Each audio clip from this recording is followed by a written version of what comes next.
इकडे आणलं. मग असं गाय बांधल्याच नाही तर त्यांनी, गाय तशाच सोडून दिला. ती तिथं पिवळं वावर आहे ना, तिथं गाय खायला. मग मी बघितलं, मम्मीला म्हणलं मम्मी बाग आपल्या गाय दुसऱ्याच्या आरात गेल्या. तर पप्पा काय करेल तर मग ते आम्ही आलो तर मग तिथं असं उभारलेलं होतं. मग मम्मीनं बघितलं आणि मी गाय तिकडं बघायला गेले.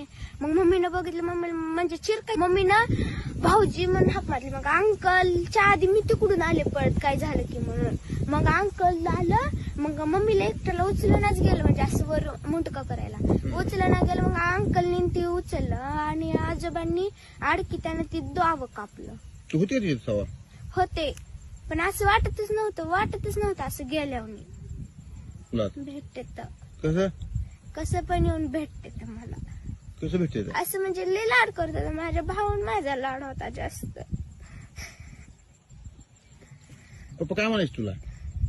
काय नको, नुसतं पोलीस होऊन दाखव म्हणायचे मला. आता पप्पा तुझे गेले तर काय काय कशी कमी गेले पप्पा तुझे? कर्ज होतं 15-15 मिनिटाला फोन असायचा सारखं.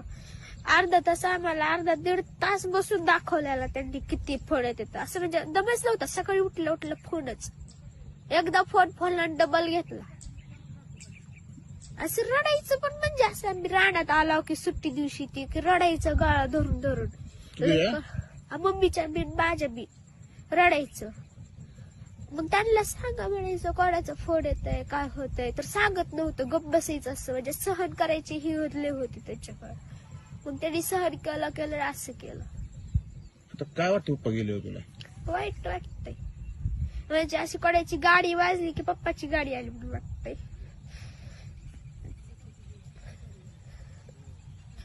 आता पप्पा स्वप्न पूर्ण करणार का तू? हो. सरकारकडून काय मागणी आहे तुझी? जसं माझे पप्पा गेले तसं कोणाची जाऊ नये हीच आहे. आता झालं तुमच्या? हो, सगळं ऊसात पण पाणी आहे, पेरूत आहे, लिंबूने सगळीकडे पाणीच पाणी आहे. पेरूला पाणी लागून आळ्या लागल्यात.